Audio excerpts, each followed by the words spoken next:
창세기 44장 1절부터 13절까지 우리 한 절씩 우리 교독하도록 하겠습니다. 요셉이 그의 집 청지기에게 명하여 이르되 양식을 각자의 자루에 운반할 수 있을 만큼 채우고 각자의 돈을 그 자루에 넣고 또 내자 곧 인자를 그 청년의 자루 앞에 놓고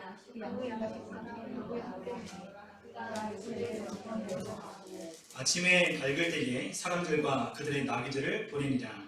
그들이 성읍에서 나가 멀리 가기 전에 요셉이 청지기에게 이르되 일어나 그 사람들의 길을 따라가서 그들에게 이르되 너희가 어찌하여 손을 악으로 갚느냐. 이것은 내 주인이 가지고 마시며 늘 점치는 데에 쓰는 것이 아니냐. 너희가 이같이 하니 악하도다 하라. 청지기가 그들에게 따라서 그들대로 말하니 그들이 그에게 대답하되 내 주여 어찌 이렇게 말씀하시나이까. 당신의 종들이 이런 일은 결단코 아니하나이다. 우리 자루에 있던 돈으로 우리가 가나안 땅에서부터 당신에게로 가져왔거든 우리가 어찌 당신의 주인의 집에서 임금을 도출하리이까. 당신의 종들 중 누구에게서든 발견되든지 그는 죽을 것이요 우리는 내 주의 종들이 되리이다. 그가 이르되 그러면 너희의 말과 같이 하리라. 그것이 누구에게서든지 발견되면 그는 내게 종이 될 것이요 너희는 죄가 없으리라. 그들이 각각 급히 자루를 땅에 내려놓고 자루를 각기 푸니 그가 나이 많은 자에게서부터 시작하여 나이 적은 자에게까지 조사하니 그 잔이 베냐민의 자루에서 발견된지라. 함께 읽습니다. 그들이 옷을 찢고 각기 짐을 나귀에 싣고 섬으로 돌아가니라. 아멘. 이번 시간에 우리가 창세기 44장을 통해서 요셉이 형들을 시험하다라고 하는 제목으로 함께 말씀의 은혜를 나누도록 하겠습니다.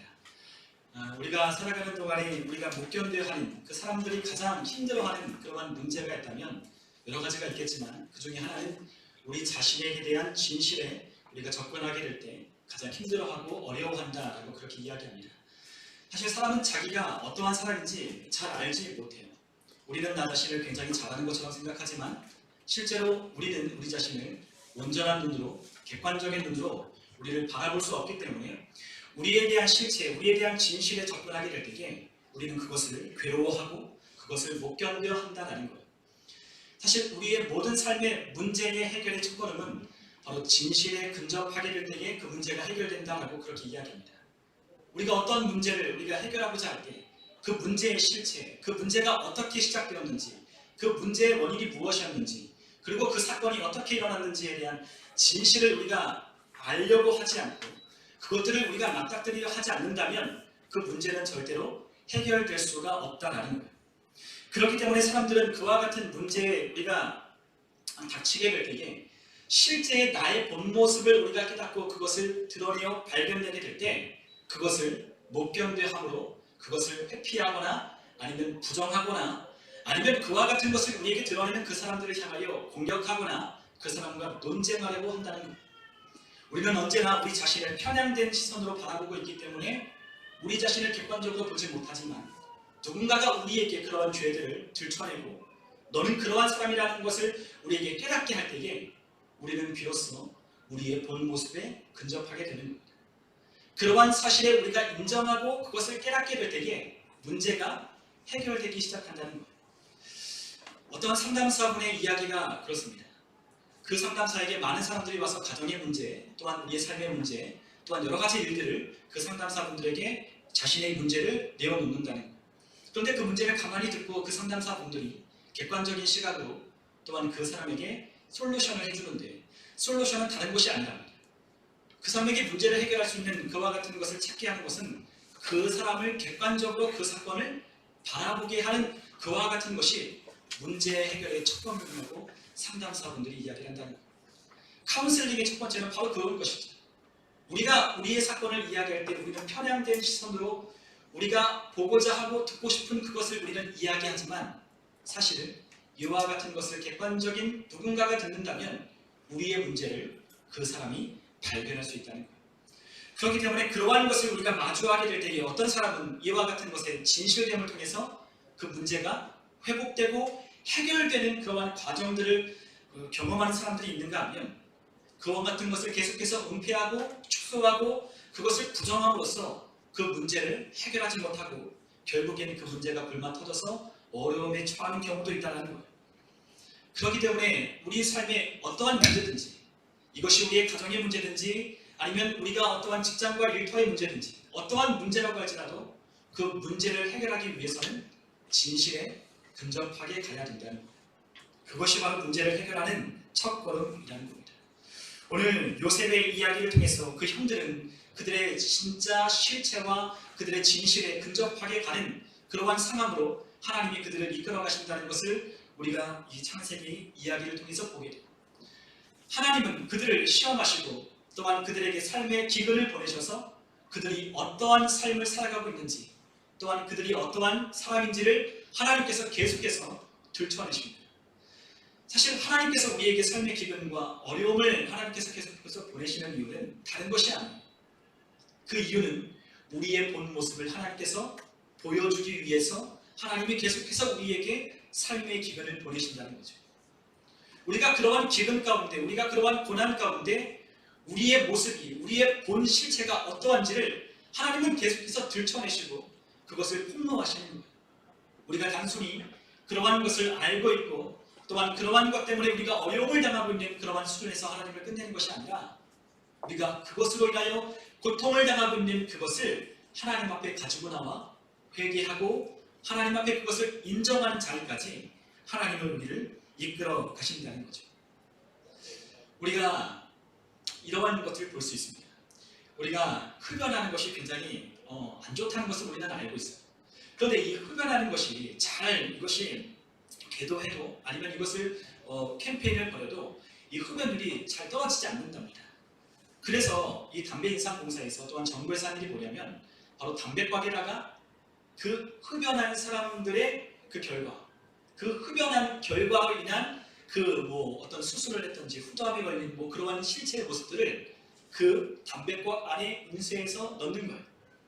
그럴 때 다른 어떤 흡연 문구, 경고 문구보다도 그 사진 한 장이 가지는 힘이 더 컸다는 겁니다. 그 사진이 경고하는 그 모습, 그 실체와 마주하게 되는 자신의 미래의 모습을 그려볼 때에 이 담배를 더 이상 펴서는 안 되겠다라고 하는 그와 같은 경각심이 그 이전보다도 훨씬 더 강하게 들었다는 거예요. 마치 하나님은 우리에게 계속해서 삶의 기근을 보내시지만 우리가 그러한 기근을 통해서 우리의 문제를 깨닫고 그러한 실체를 인정하지 않을 때 하나님은 계속해서 우리의 삶에 기근을 허락하시는 거죠. 그리고 그 하나님 앞까지 우리를 이끌어 가시는 거예요. 오늘 요셉은 그 형들을 시험하기 시작합니다.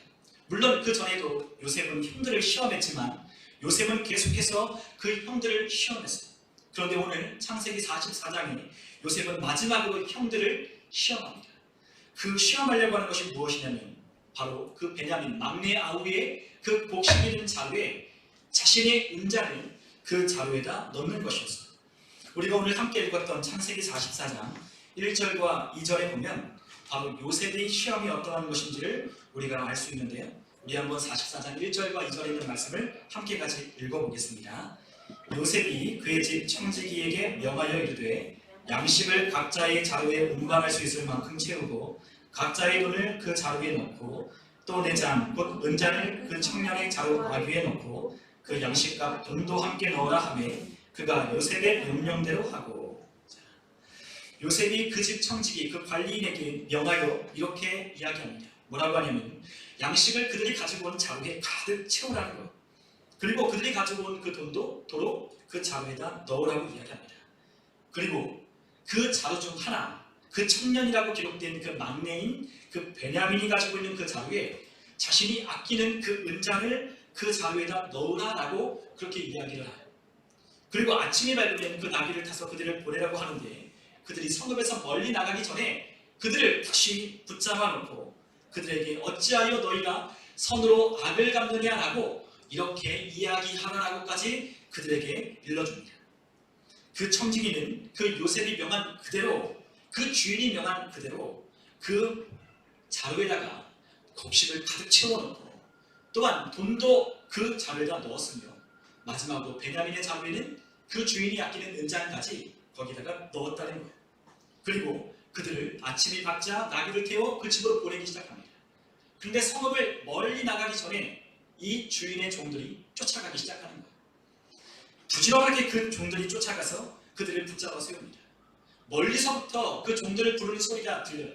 거기 잠깐 멈추라고, 거기 세우라고 막 그렇게 소리를 지르는데 이들은 아마 자기들에게 들리는 이 소리가 자신들에게 해당되는 것이라고 생각하지 못했던 것이죠. 왜냐하면 자신들은 그와 같은 잘못을 저지른 사건이 없기 때문에 이러한 자기들을 향하여 들리는 멈춰서라고 하는 그 이야기가 전혀 그들에게 들리지 않았다는 거예요. 이제 그 요셉의 청지기들이 그들의 가는 길을 가로막고 그들을 멈춰 세웁니다. 그리고 요셉이 명령한 대로 너희가 어찌하여 선을 악으로 갚느냐라고 그렇게 이야기하며 5절에 보니까 이것은 내 주인이 가지고 마시며 늘 점치는 데 쓰는 것이 아니냐 너희가 이같이 하니 악하도다라고 그들에게 이야기를 하기 시작해요. 자, 요셉이 그 아끼던 그 은장 그것을 지금 이 베냐민의 자루에 누가 숨겨놓았냐? 바로 요셉이 종들을 시켜서 숨겨놨어요. 이러한 시험은 절대로 빠져나갈 수 없는 그러한 시험을 요셉이 하고 있는 거예요.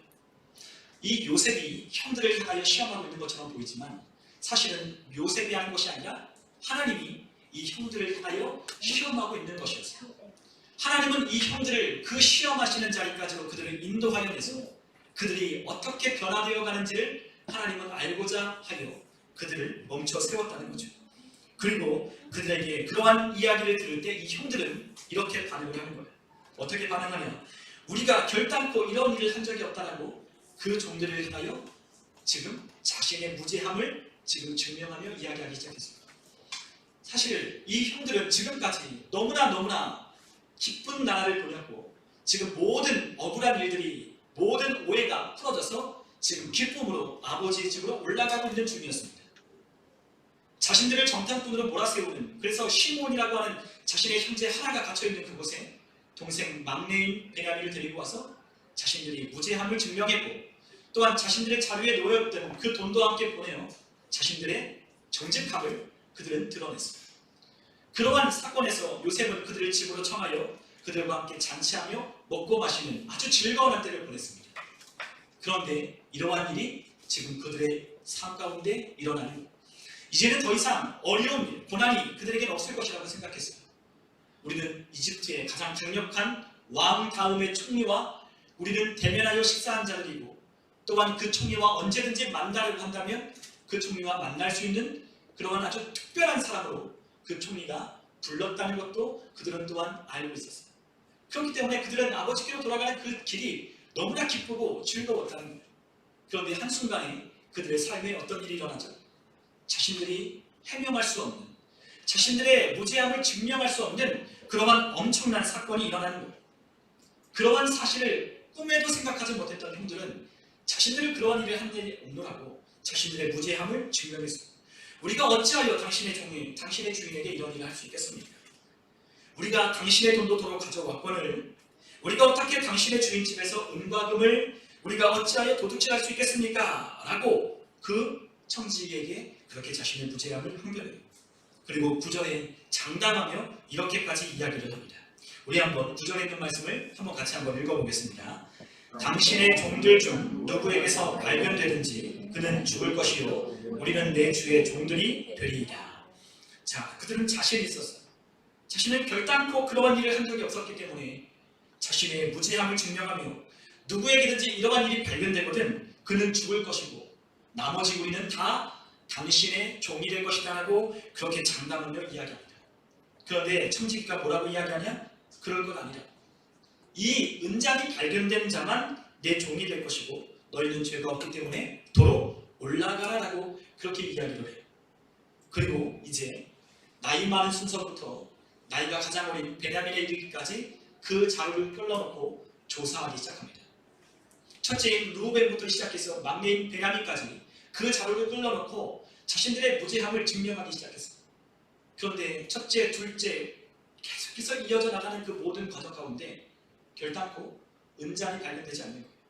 그런데 마지막 이 베냐민의 자루를 여니까 그곳에 바로 요셉이 아끼는 은장이 그 가운데 담겨져 있었습니다. 그것을 본 이 요셉의 형들의 마음이 억장이 무너져 내리기 시작하는 거예요.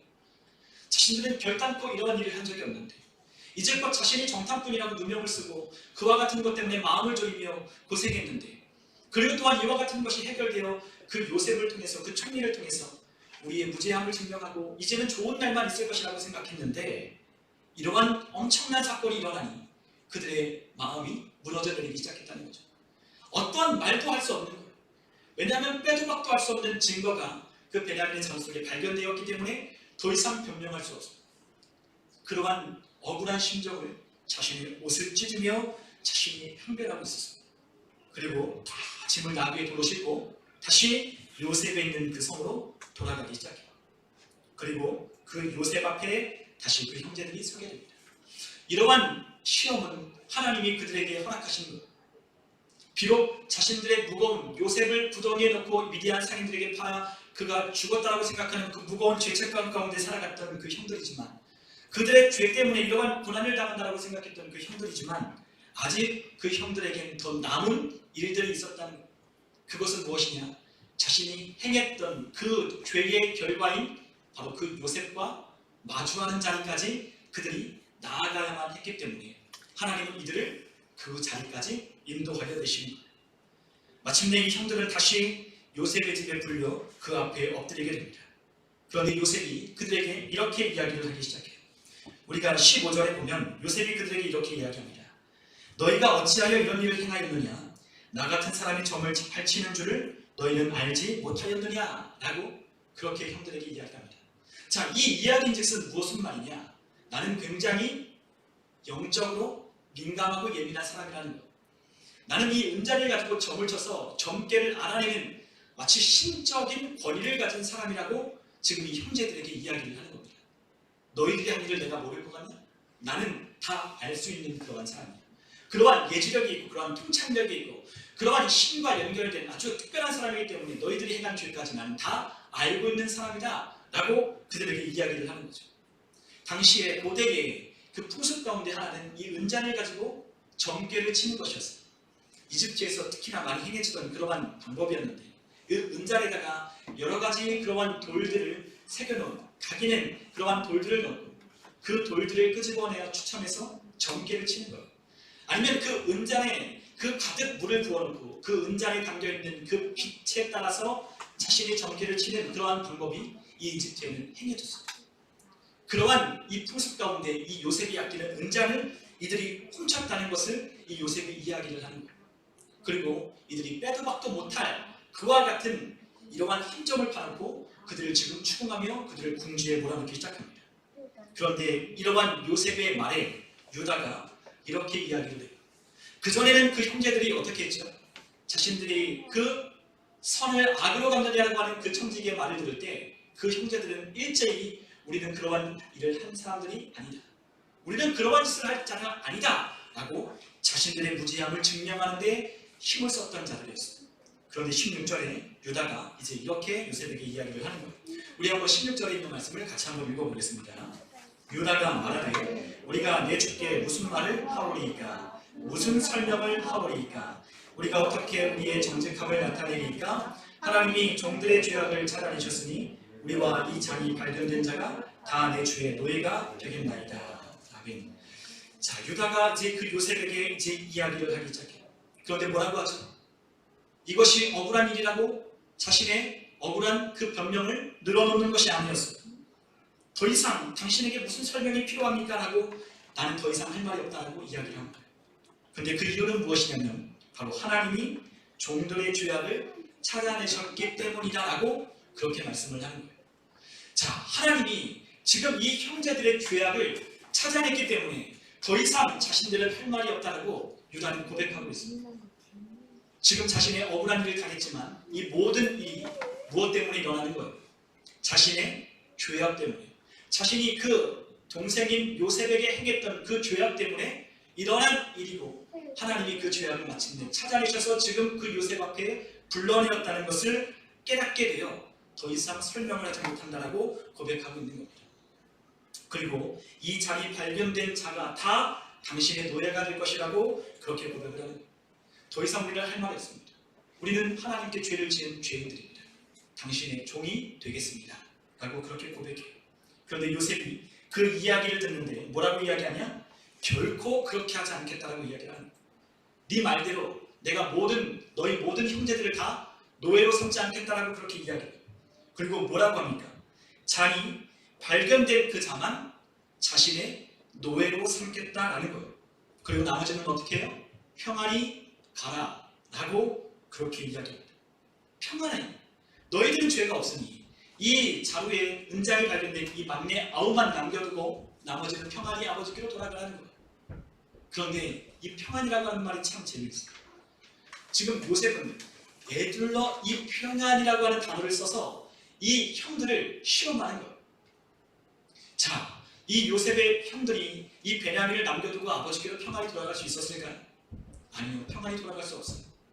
아마 지난날의 형들이었다면, 아마 예전의 형들로 변화되지 않은 사람들이었다면 이 베냐민을 놔두고 아버지께로 올라갔을 거예요.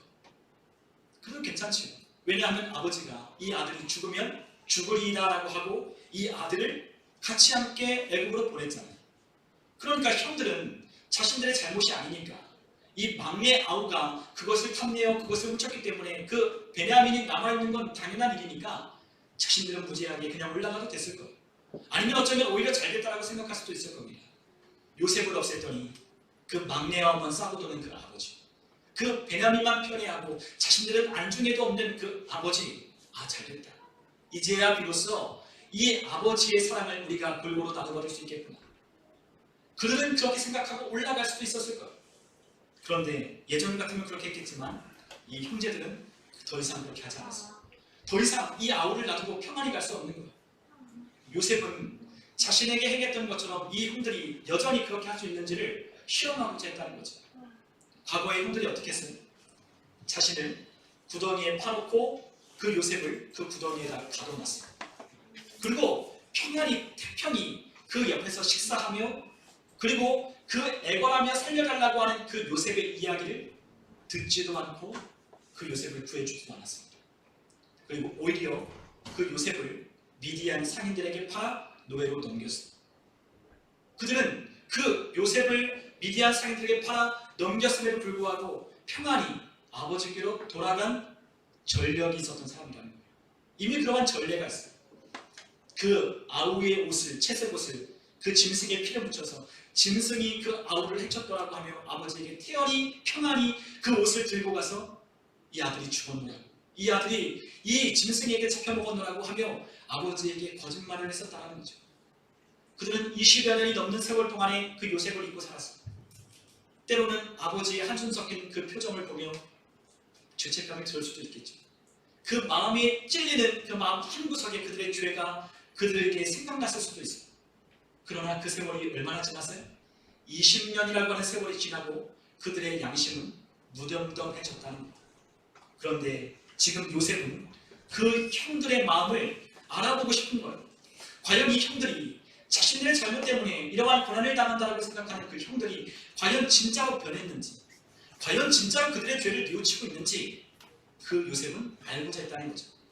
그래서 그 형제들에게 평안히 나머지는 아버지 집에 올라가라고 그렇게 이야기를 합니다. 그런데 형제들은 이미 하나님의 은혜를 한 차례 맛봤어요. 하나님의 은혜를 경험하고 체험했기에 그들의 죄를 끄집어내어 우리의 잘못된 이것 때문에 이러한 억류당하고 감옥에 갇혀있고 이 시몬이 갇히며 이 동생 베냐민까지 데리고 와야 하는 상황이 우리에게 일어난다라고 그들은 고백했습니다. 그런데 그들은 이와 같은 사건 또 한 차례 그들을 시험하는 사건 앞에 하나님이 이러한 일을 우리에게 하셨다.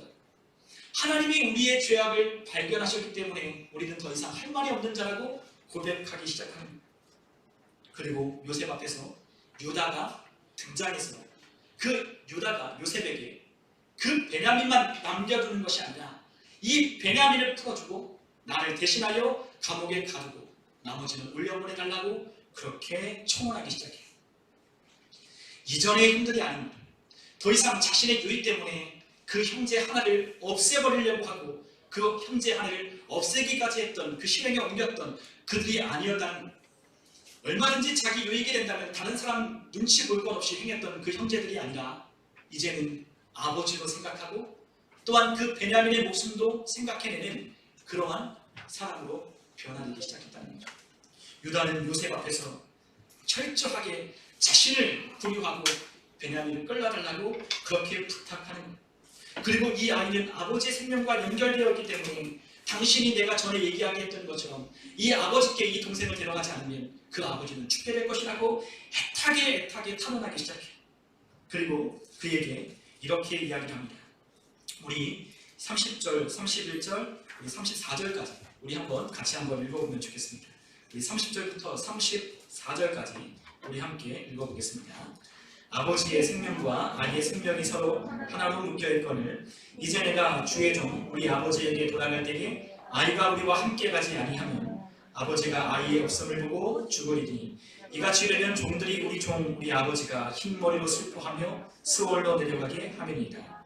주의 종이 내 아버지에게 아이를 담보하기를 내가 이를 아버지께로 데리고 돌아오지 아니하면 영영이 아버지께 죄짐을 지리이다 하였사오니 이제 주의 종으로 그 아이를 대신하여 머물러 있어 내 주의 종이 되게 하시고 그 아이는 그의 형제들과 함께 올려 보내소서.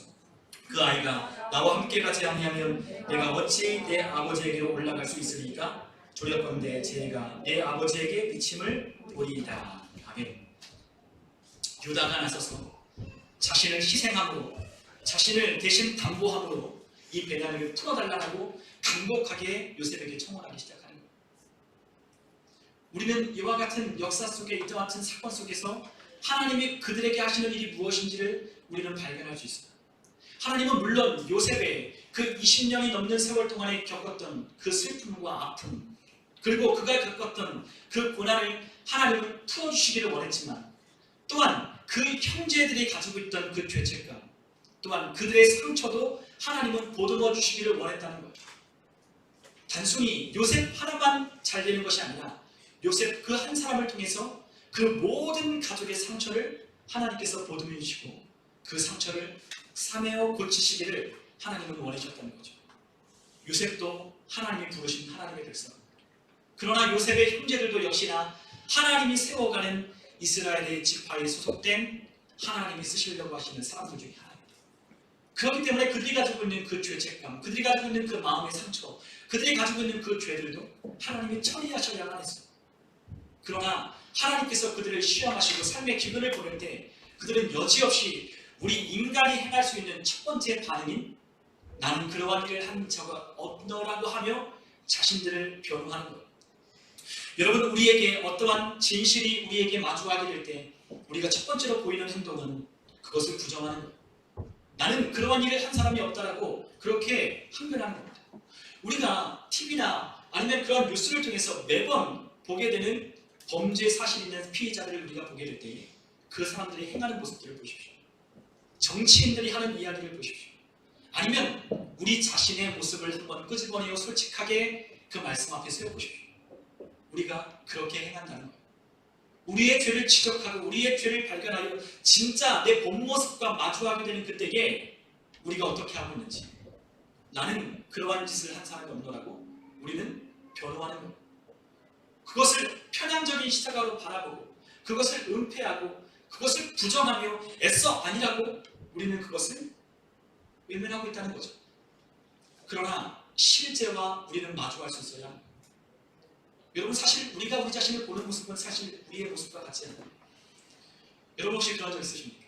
저도 우리가 설교를 하며 우리가 인터넷으로 우리가 이 설교를 우리가 올리고 있지만 제가 이 이야기를 할 때 듣는 제 귀로 듣는 이 말과 음성과 인터넷을 통해서 아니면 녹음된 것을 통해서 듣는 제 말은 음성은 다르다는 거예요.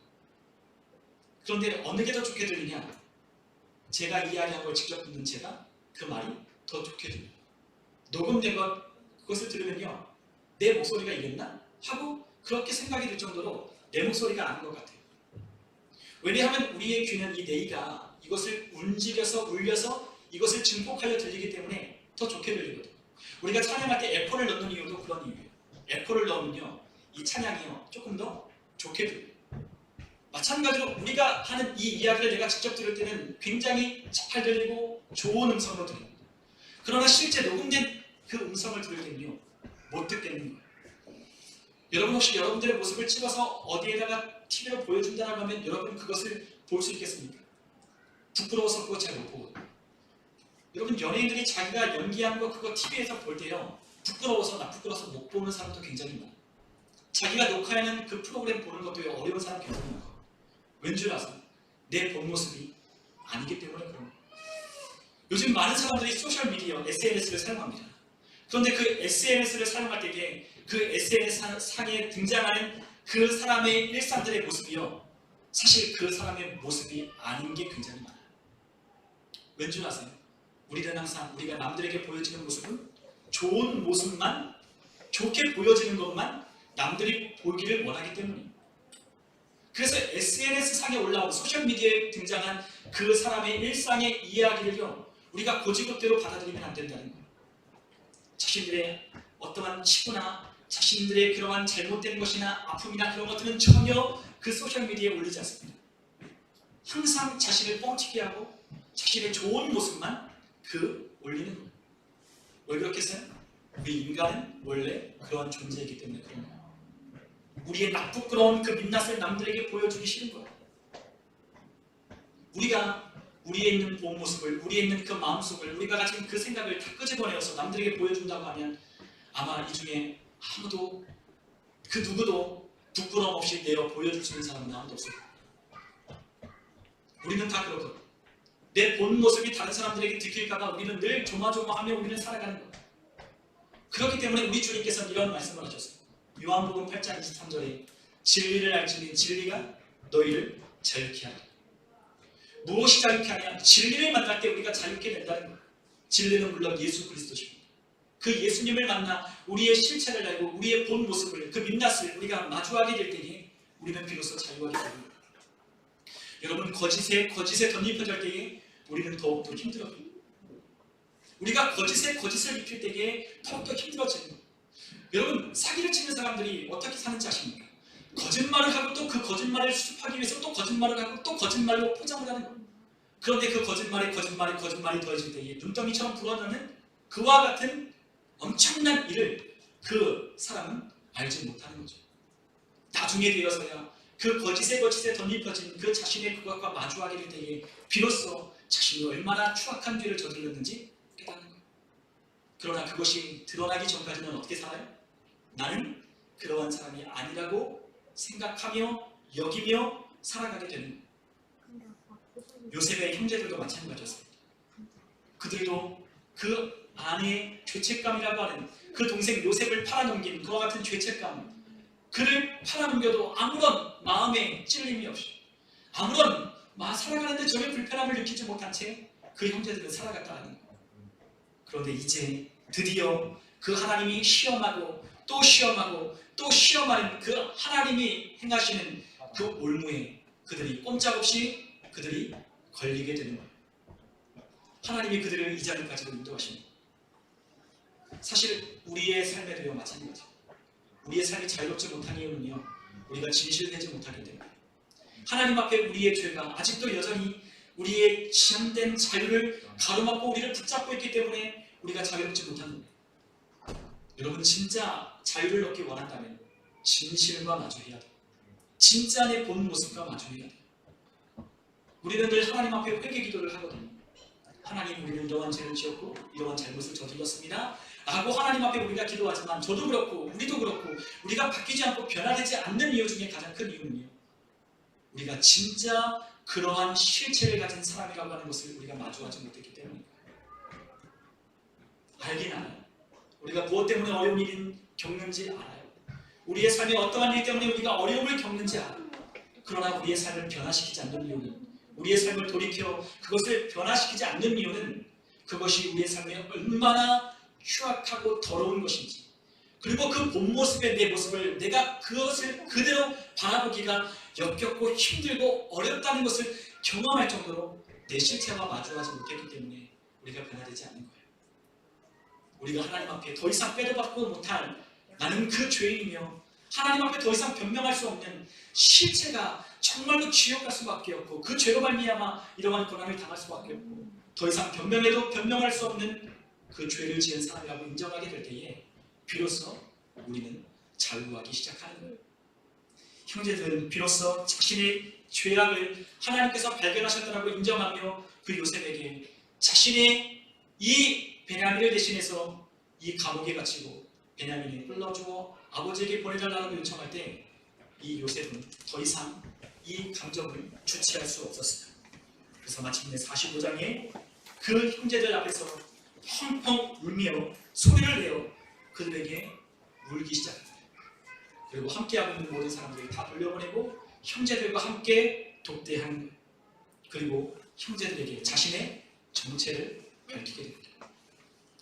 요셉이 얼마나 꿈꿔왔던 일이었을까? 요셉이 얼마나 하고 싶었을까? 아마 형제들과 처음 조우했을 때 요셉은 자신의 정체를 드러내고 싶었을 거예요. 그러나 하나님은 그렇게 하지 못하셨습니다. 그렇게 하지 않도록 하나님은 막으셨어요. 언제까지? 그 형제들이 자신의 죄와 마주하려 자신의 실체와 함께 자신의 죄가 얼마나 큰지를 마주하게 하기까지 하나님은 그 형제를 인도하여 내는 거예요. 그리고 이제야 비로소 하나님의 때가 되었기 때문에 하나님은 이 요셉에게 자신의 정체를 드러내기 위해서 자신을 밝히기 시작합니다. 여러분, 우리의 삶에 우리가 하나님 앞에 설 때에 하나님 앞에 우리가 하나님을 믿고 하나님을 섬기며 살아갈 때에 우리도 이러한 삶을 살고 있습니다. 우리는 하나님이 우리에게 지적하여 주신 그 죄 앞에 우리는 하나님 앞에 얼마나 회개해, 얼마나 우리가 그 하나님 앞에 진짜 내가 그러한 죄인임을 하나님 앞에 고백하며 그것을 인정하며 변명하지 아니하고 하나님 앞에 섰나요? 그러나 항상 우리는 우리의 삶에 어떠한 문제가 생기면 아니면 우리의 삶에 어떠한 일이 일어나면 우리는 언제나 그 문제의 원인이 되는 것을 찾을 때 우리 자신이 아닌 외부에서 그 문제를 찾기 시작해요. 환경이 이래서 이럴 수밖에 없었어요. 하나님, 저 사람 때문에 내가 이럴 수밖에 없었어요. 하나님, 저 요셉이 우리를 깐족깐족하며 우리에게 정말로 그렇게 성질을 건드렸지 않습니까? 아버지 사람을 독차지했지 않습니까? 그 요셉 저런 것 마땅하지 않습니까? 라고 그렇게 항변할 수도 있죠. 하나님, 상황이 이럴 수밖에 없잖아요. 하나님, 내가 이런 상황에서 어떻게 하나님을 더 잘 섬길 수가 있겠어요? 하나님, 내가 어떻게 하나님 앞에 이렇게 할 수 있겠어요? 우리는 하나님 앞에 언제나 그렇게 변명해요. 그러나 하나님이 원하시는 것은 다른 게 아니에요. 상하고 통회하는 마음으로 하나님 앞에 우리의 죄를 고백하는 거예요. 하나님은 그것을 원하시는 거예요. 우리의 잘남, 우리의 똑똑함, 우리가 얼마나 많은 지혜를 얻고 우리가 얼마나 많은 돈을 가지고 우리가 얼마나 높은 사람이 되고 얼마나 많은 사람들의 인기를 얻는지 그것이 하나님께 중요한 게 아니라 하나님이 우리를 보시는, 하나님이 우리를 보시고자 주목하시는 것은 우리의 상하고 통회하고 애통하는 마음인 거예요. 그것을 가지고 하나님 앞에 나와 예배할 때 그 예배를 하나님이 받으시고 또한 그 마음을 가지고 하나님 앞에 섰을 때에 하나님은 우리의 삶의 문제를 해결하여 주시는 거죠. 우리의 삶이 하나님과 전혀 무관하지 않아요. 어쩌면 하나님과 우리의 삶은 너무나 많은 부분에서 모든 부분에서 우리의 삶은 연결되어 있을 겁니다. 그런데 우리는 그것을 눈으로 보지 못하기 때문에 우리의 지혜로 그것을 알지 못하기 때문에 우리는 그것을 깨닫지 못하는 거예요. 그러나 하나님은 우리를 사랑하시기 때문에 우리를 끝까지 포기하지 아니하고 하나님 나라의 백성으로 만들어 가시기 위하기 때문에 우리를 그렇게 이끌어 가시는 거예요. 그러므로 우리에게 찾아오는 고난, 우리에게 찾아오는 삶의 기근은요 더 이상 기근으로 끝나지 않아요. 하나님은 우리에게 고난을 보내시고 하나님은 우리의 삶에 기근을 보내실 때 절대로 그 기근으로 끝내고 고난으로 끝내도록 하나님은 보내시지 않았어요. 그 기근 끝에 무엇이 있어요? 다시 회복이 있고 또한 그 고난 가운데 무엇이 있어요? 축복이 하나님은 준비하여 기다리고 계시는 것. 이것이 하나님이 우리를 고난으로 이끌어 가시는 방법. 하나님은 우리를 거기까지 가게 하시는 거예요.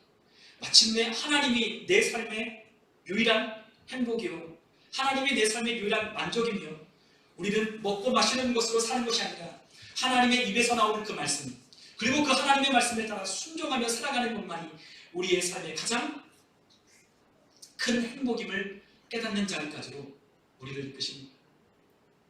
그럴 때 우리가 하나님 앞에 무엇을 고백하는 줄 아십니까? 나는 아무것도 아니다라고 자기를 고백하는 거예요. 나는 하나님 앞에 무익한 자라고 하나님 앞에 고백하며 하나님 앞에 서는 거예요.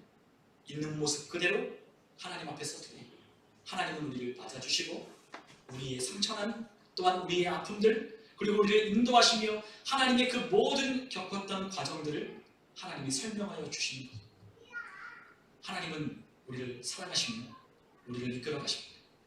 오늘 우리의 삶 속에 이 요셉의 형제들을 이끌어 가시는 하나님의 놀라운 섭리를 우리가 함께 기억하며 우리가 하나님 앞에서 우리의 어떤 변명이나 아니면 우리의 잘남을 뽐내는 자가 아니라 하나님 앞에 있는 모습 그대로 상하고 통회하고 애통하는 마음으로 하나님 앞에 우리의 죄를 발견하여 하나님 앞에 회개할 수 있는 저와 우리 모든 성도님들 다 되시기를 주님의 이름으로 축원합니다. 우리 시간 함께 기도하겠습니다.